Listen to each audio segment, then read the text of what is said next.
작년에 얘기를 좀 여쭤볼까 하다가요. 올해 궁금해하시는 분들이 많으실 것 같아서 네네. 바로 올해 좀 질문으로 좀 들어가 보겠습니다. 일단 분야도 여기도 바이오도 워낙 다양하고 좀 어렵기도 합니다만 일단 위원님이 올해 주목하시는 분야라고 그래야 될까요? 네. 어떤 뭐 섹터라고 그럴까요? 어떤 쪽이라고 보면 됩니까? 제가 뭐 작년에 쓴 자료에도 좀 나와 있지만 올해는 특히나 네 개의 영역에 주목을 해야 된다라고 생각을 하고 있고요. 네.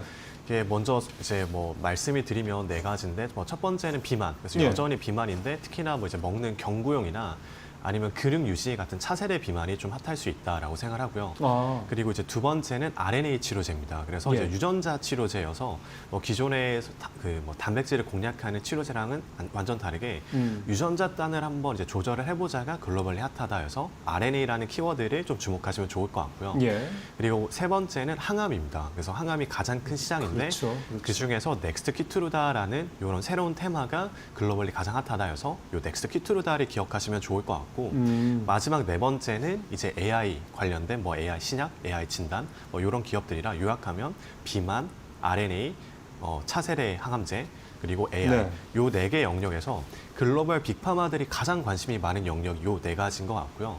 그런 측면에서 관련된 국내 기업들의 투자 아이디어를 좀 발굴해보자.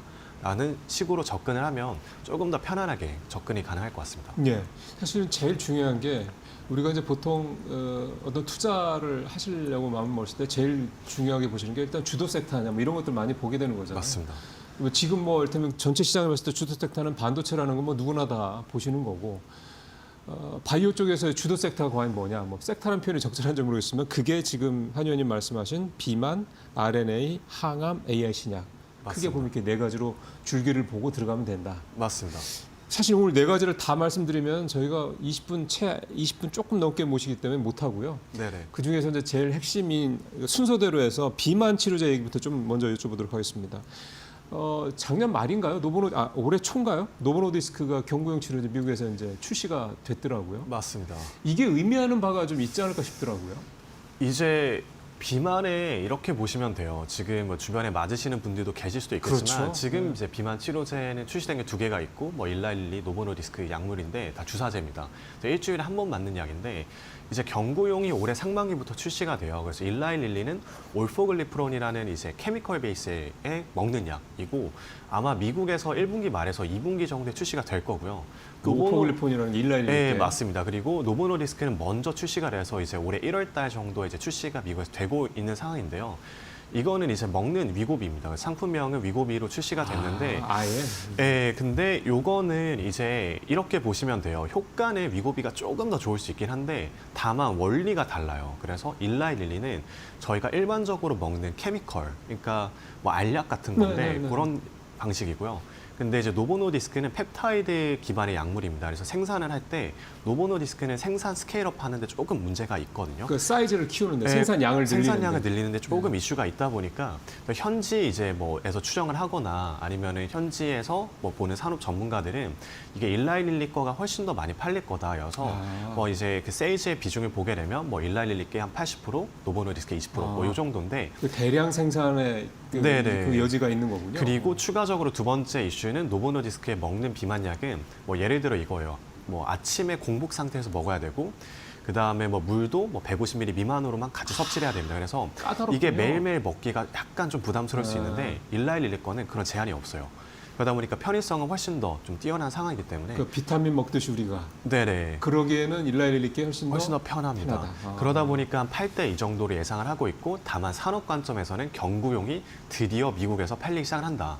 그러면 한국으로 넘어오는 거는 보통 한 1년 정도 걸리기 때문에 그래요? 오래 걸리네. 이제 뭐 미국에서 허가를 받고 그 다음에 이제 한국에다 승인 신청을 보통 다른 국가에 넣거든요. 그럼 한국에 정확히 언제 들어올지 모르겠지만 뭐 올해 말, 뭐 내년 초 정도로 볼 수는 있을 것 같고요. 그러면 이제 한국에서도 먹는 약을 이제 주변에서 이제 섭취하시는 분들이 복용하시는 분들이 뭐 그때쯤 나오지 않을까. 그래서 현재 미국에서는 그 먹는 비만약이 얼만큼 팔릴지가 그렇죠. 가장 중요하고 그게 이제 릴리 노보 주가의 좀 트리거가 그렇죠. 될 것 같습니다. 그러면 또 하나 이제 그렇게 되면은 바로 이제 우리나라 분들이 생각하시는 게 그러면은 노보노디스크든 일라일릴리든 경구용 비만 치료제 관련돼서 국내 기업들 그러니까 라이센스 아웃을 했거나 아니면 뭔가 비슷한 어떤 그런 뭐 기존의 뭐 그런 약을 이렇게 기술을 갖고 있거나 뭐 이런 기업들에 관심이 많을 수밖에 없거든요. 맞습니다. 그래서 작년에 이제 뭐 D&D 파마텍이나 네네네. 뭐 이런 종목들이 주가가 굉장히 뭐 좋았었는데 일동제약, 네, 일동제약도 한미제약도 등등이 이제 좀 주가 좋았는데 이제 이건 부정할 수 없는 사실인 것 같습니다. 주사제에서 경구용으로 어느 정도 확장이 되고 있다는데 네. 다만 이제 너무 그러니까 산업을 볼 때 경구용으로 다 넘어간다라고 보실 필요는 없고요. 네. 이게 또 현지나 아니면 이제 산업 전문가들이 추정을 할 때는 이제 경구용이 가져갈 포션은 이제 중장기로 한 30% 정도입니다. 그러니까 주사제가 70, 경구용이 30이고요.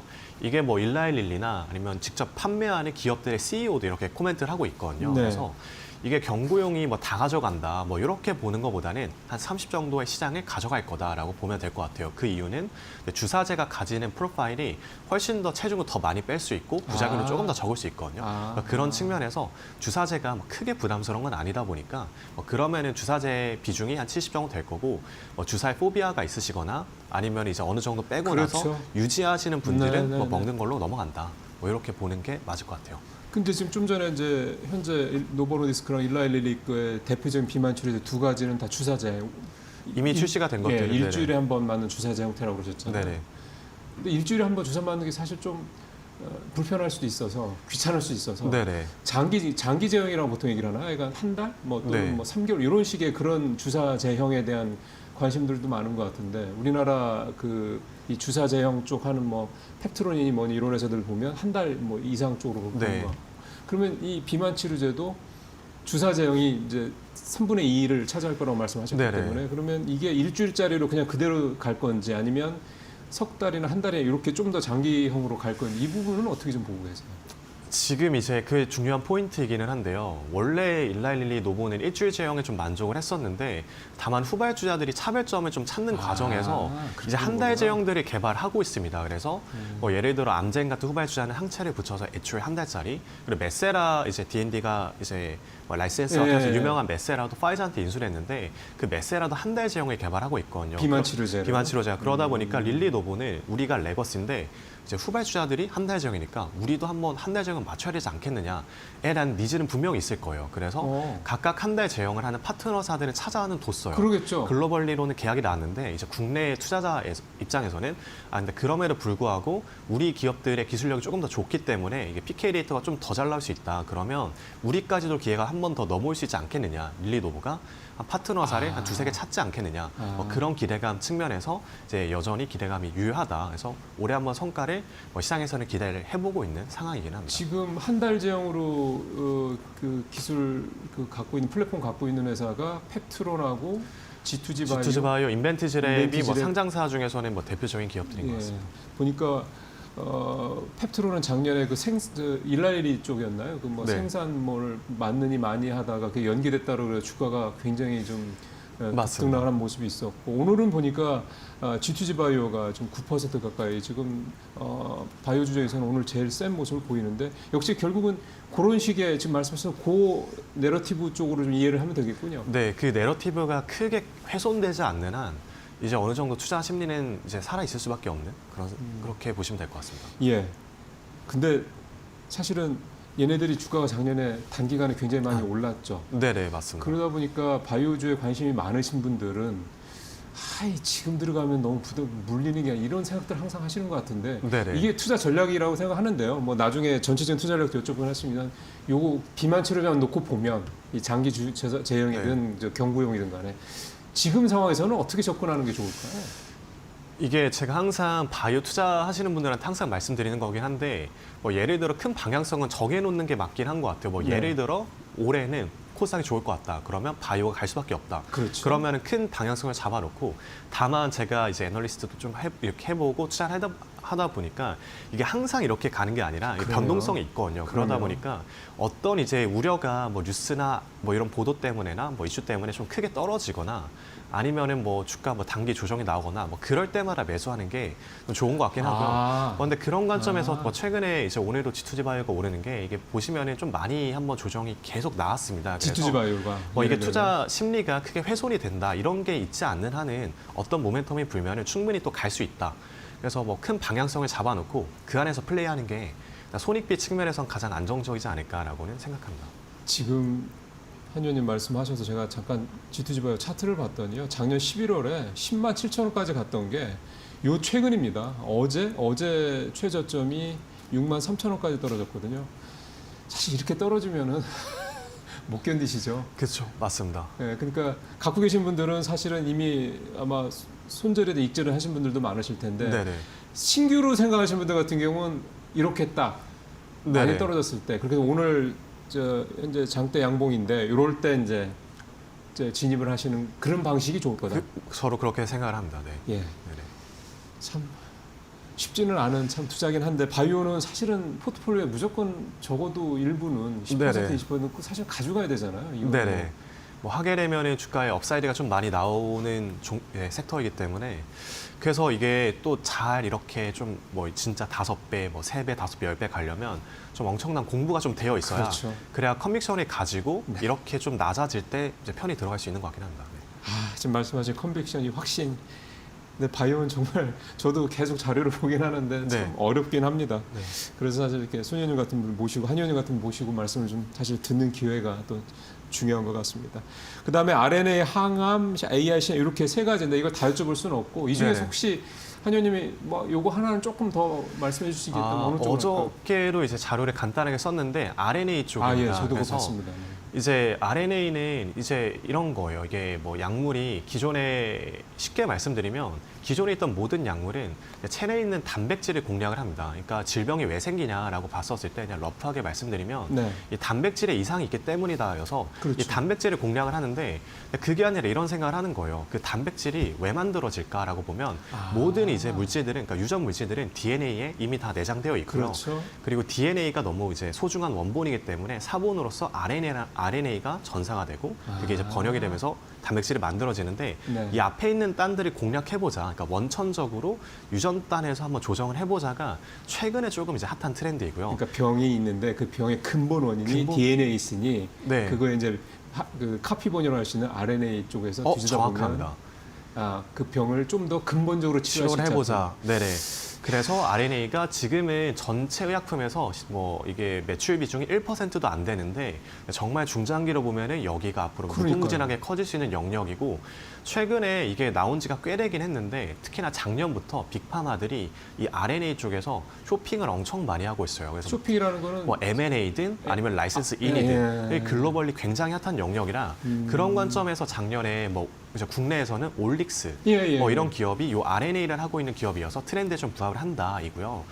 그리고 뭐 최근에 상장한 뭐 알지노믹스 이런 기업도 요 RNA 관련된 치료제를 만드는 기업이고 이런 거에 원료를 만드는 ST팜 이런 기업들도 ST팜은 원료를 네, 만들고. 이거의 RNA의 원료를 만드는 기업입니다. 그래서 국내에서는 이렇게 3개 정도의 기업이 있다라고 보시면 될 것 같고요. 예.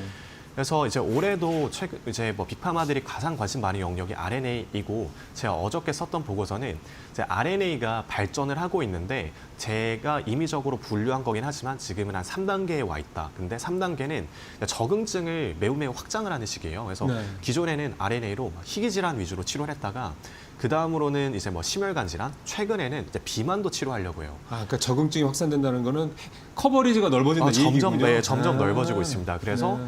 이제 그 최근에 미국에서는 요 RNA 기업들이 비만에서도 가능성이 높다. 그러니까 기존에 있던 비만 치료제들은 호르몬 조절이에요. GLP-1이라는 그렇죠. 호르몬을 그렇죠. 조절해서 네. 뇌하수치가 올라가서 식욕을 억제해서 덜 먹게 하는 기전인데 그렇죠. 그게 아니라 RNA는 이제 치료제는 우리가 뭐 간에 있던 지방세포에 있던 비만 유전자를 사일런싱 시켜요. 침묵을 시켜서 애초에 근원적으로 비만 유전자를 조금 억제해보자라는 방식으로 새롭게 접근을 하고 있고 그런 일상 결과들이 작년 말부터 그리고 그저께 또 나왔죠. 그래서 어젯밤에도 나왔고 그런 식으로 데이터가 올해 연중으로 계속 예정이 되어 있습니다. 그러면은 이제 RNA가 비만으로 확장이 되는데 강점은 2가지예요.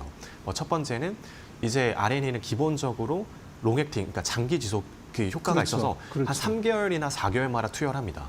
그러니까 애초에 투약 편의성이 있고 두 번째는 이제 또 근육 유지가 좀 잘 보존이 돼요. 그래서 내장 지방 위주로만 빼면서 근육은 또 보존이 되다 보니까 이렇게 되면 조금 RNA가 비만에서 어느 정도 활용 가능성이 있겠다는 맞을 것 같고 다만 기존 이제 비만에 투자하시는 분들이 너무 우려하실 필요는 없는 게 일단은 일상이라 너무 초기예요. 그러다 보니까 출시하려면 좀 뭐 거의 10년 남짓한 시간이 남을 거고요. 검증도 많이 필요하고 두 번째는 RNA 약물들이 약가가 좀 비싼 편이 있거든요. 그러겠죠. 그러다 보니까 이게 비만이 100이라 했을 때 뭐 RNA가 다 가져간다는 건 절대 아닐 그럴 거고요. 거겠죠. 일부 포션만 가져갈 거고 그다음에 뭐 세 번째는 그러면서 이제 RNA 단독보다는 최근에는 그 기존에 있던 비만 약과 병용하고 있는 것도 꽤 있어요. 그러면 이제 그냥 뭐 약물이 더 많이 팔리는 거지 뭐 이렇게 추가적으로 이렇게 너무 뺏어간다라는 우려까지 할 필요 없다. 뭐 실제로 릴리 노보 최근에 RNA 데이터 나와도 주가 좋은 상황이고요. 그래서 뭐 보게 되면 네. 비만이 글로벌리 가장 핫한 영역인데 또 이렇게 새롭게 RNA라는 그러게요. 이제 플레이어들이 이 영역으로 들어오고 있다가 이제 올해의 좀 주요 포인트가 될 것 같습니다. 저는 좀 RNA 설명을 좀 듣다 보니까 드는 생각이 이렇게 되면 이제는 예방 쪽으로 더 이 치료의 어떤 방식이 가지 네네. 않겠냐 그런 생각 드네요. 그러니까 DNA가 문제가 있다는 걸 찾아내면 얘가 실제로 큰 병으로 더 병이 커지기 전에 아예 그냥 잘라버리는 식으로 이렇게 갈 수도 있지 않겠는 생각이 들어서 네네. 이게 RNA는 되게 정말 그렇죠. 이게 뭐 사실 포텐셜이 크다고 해야 비싼 되나? 약물이기 때문에 예방으로 네. 가지는 않을 것 같긴 한데요. 뭐 그러게요. 치료 쪽으로 쓰인다 하더라도 이게 이제 정증이 이렇게 확장이 되면은 그러니까요. 나중에 일상생활에서 뭐 정말 고혈압이든 그러니까요. 뭐 당뇨, 뭐 비만이든 뭐 이런 쪽에서 이제 점점 더 좋은 약물들이 나올 것 같습니다. 예. 이거 우리가 뭐 병력 얘기를 많이 물어보거든요. 네. 아시겠지만. 근데 이제 우리 아버지가 만약에 뭐 약간 뭐 암에 걸리셨다 그래서 돌아가셨다 그러면 나도 불안하잖아요. 네네. 이게 뭐 이렇게 직접적으로 연결되는지는 모르겠습니다만 이제 그런 거에서 자꾸 이제 내 DNA에 뭐 어떤 병적인 요인이 인자가 있는 게 아니라 궁금증들이 사람들이 생기실 것 같아서 이런 RNA나 이런 부분들이 결국은 사실 계속 그쪽으로 뭔가 이렇게 확장성 있게 되지 않겠냐 생각이 좀 들어서 어쨌든 오늘 그 말씀을 좀 들어보고 그러니까 비만 치료제 하나 하고 그다음에 RNA 쪽에 대해서 좀 계속해서 워치를 하실 필요가 있다. 올해는 계속 보실 필요가 있을 것 같습니다. 그다음에 하나 더 이제 시간이 뭐 한 5분밖에 안 남아서 JP모건 헬스케어 포럼은 뭉뚱그려서 질문을 드리겠습니다. 네네. 위원님이 보시기에 올해 제일 핫한 이슈는 무엇인지 그다음에 관련돼서 이제 우리나라 기업들 또 찾아봐야 될 것 같은데 일단 네. 올해 어떻게 좀 보세요? 다음 주에 열리잖아. 이게 항상 매년 있었던 행사이고요. 대부분의 주요 기업들은 다 참여를 합니다. 그래서 연간 이제 우리가 뭐 실적이든 아니면 R&D든 이런 계획들을 쭉 발표를 하는데요. 네. 근데 JPM에서 사실 좀 중요한 포인트는 이제 항상 사실 뻔합니다. 이 기업들이 어떤 이야기를 할지 기존 계속 해왔던 이야기들을 좀 연장선상에서 이야기를 하기 때문에 아주 새로운 건 그렇게 아니고. 새롭진 않지만 다만 이제 주목을 할 거는 보통 JPM 전후로 해서 대형 딜들이 좀 많이 일어나요. 그러니까 빅파마들이 이제 이때쯤부터 초대형 딜들이 일어나기 때문에 그러면 그냥 섹터에 대한 관심이 조금 높아질 수 있다. 그리고 예. 어떤 기업을 인수하는가가 또 올해 방향성을 볼 때 좀 키가 될 수 있다. 뭐 이 정도로 접근을 하시면 될 것 같고요. 네. 그러면서 이제 국내 관점으로 넘어오면 이제 이런 거예요. 국내에서 JPM이 공식적으로 초청하는 기업들도 있습니다. 그러니까 이게 약간 뉴스를 보실 때 시청자분들이 좀 구분을 하셔야 되는 게 JPM이 공식적으로 초청을 해서 이제 거기서 발표를 하는 기업들이 있고요. 예. 아니면 아예 그냥 참여만 하는 기업들이 있어요. 이거는 그냥 뭐 부스 같은 거에서 이제 그냥 자체적으로 미팅을 내가 하는 돈 내고 건데 들어가서. 뭐 돈 낼 수도 있고 뭐 안 낼 수도 네. 있지만 뭐 미팅을 네. 하는 기업이라 이제 저희가 직접 구두 발표를 하는 기업은 국내에서 5개가 있습니다. 그게 항상 단골 손님이 삼성바이오로직스, 셀트리온 그리고 뭐 미용기기인데 뭐 휴젤 뭐 이런 기업이고요. 휴젤도요? 그거 말고 올해 이제 새롭게 발표하는 기업이 알테오젠과 뭐 D&D 파마텍 이런 기업은 이제 처음으로 초청을 받아서 이제 구두 발표하기 때문에 뭐 네. 이런 기업들의 주목을 뭐 해도 어떤 이야기를 할지 한번 눈여겨보자 뭐 이 정도가 될 것 같고요. 네. 그리고 이제 하나 또 다른 포인트는 그거 말고 우리의 파트너사 뭐 우리 바이오텍들이 여러 라이센스 아웃을 했는데 그렇죠. 뭐 J&J, 머크 이런 기업들이 다 거기서 발표를 하거든요. 혹시나 그 기업들이 국내 관련된 파이프라인들을 혹시나 언급을 해주면 관심이 높아질 수가 있습니다. 그래서 이제 볼 때 포인트는 그럼 어떤 우리 파이프라인을 언급을 해주느냐 안 해주느냐 이런 것도 이제 주가 측면에서는 되게 중요한 포인트가 될 것 같아요. 사전에 근데 이게 먼저 보통 움직이잖아. 이런 대형 이벤트가 있으면. 네네. 그러면 JP모건 헬스케어 포럼이 이게 있으면 미리 움직이고 나중에 행사 열리면 새로운 이런 형태입니까? 이쪽도?